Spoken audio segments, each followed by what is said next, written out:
Hello বন্ধুরা, শ্রীশ কিচেনে তোমাদের স্বাগত। কেমন আছো সবাই? আজকে বানাবো হরিয়ালি এগ কারি, ঠিক হরিয়ালি চিকেন কারির মতো। তো চলো দেখে নেওয়া যাক। তো প্রথমে ডিমগুলোকে সিদ্ধ করে নিলাম, এরপর কড়াইয়ে সর্ষের তেল দিয়ে, তোমরা চাইলে সাদা তেলে করতে পারো। পেঁয়াজ কুচি, জিরা, কাঁচা লঙ্কা এবং আদা রসুন ভেজে নেবো।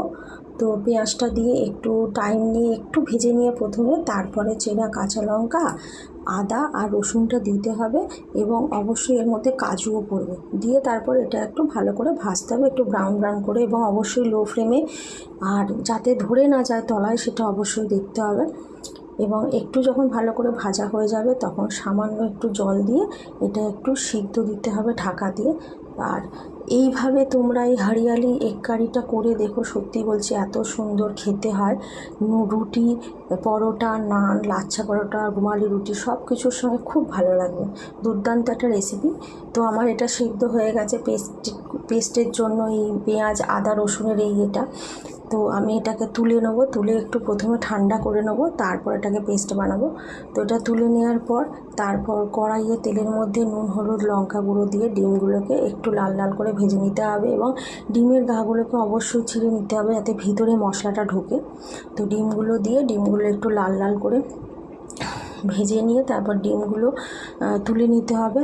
আর আমি ওই যে পেঁয়াজ, কাঁচা লঙ্কা আর রসুনের যে মিশ্রণটি বানিয়েছি, মানে মিশ্রণ নয়, যেটা বানিয়েছিলাম মিশ্রণের জন্য পেস্টটা বানাবো, তার মধ্যে অবশ্যই ধনেপাতা অ্যাড করব, করে পেস্টটা রেডি করব।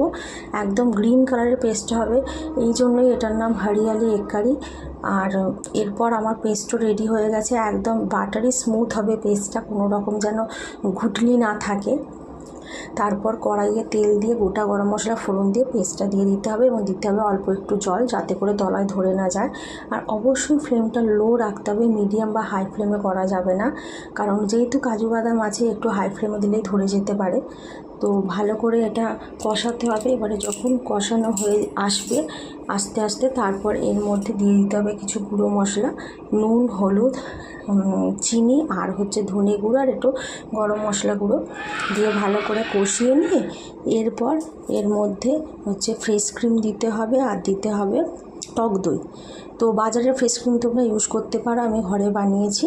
তারপর দিতে হবে এর মধ্যে কসৌরি মেথি, দেওয়া হয়ে যেতে তারপর যখন এটা ভালো করে কষানো হয়ে যাবে ওই ডিমগুলোকে দিয়ে দিতে হবে, দিয়ে একটু 5 মিনিট লো ফ্লেমে একটু ঢাকা দিয়ে ফুটিয়ে নিলে একদম রেডি হরিয়ালি এগ কারি। এবং যখন নামিয়ে নিয়ে এর উপরে একটু ফ্রেশ ক্রিম আর একটু মাখন ছড়িয়ে সার্ভ করতে হবে। তো তোমরা এইভাবে বানিয়ে দেখো, কেমন লাগলো তোমাদের অবশ্যই জানিও। তো অবশ্যই লাইক এবং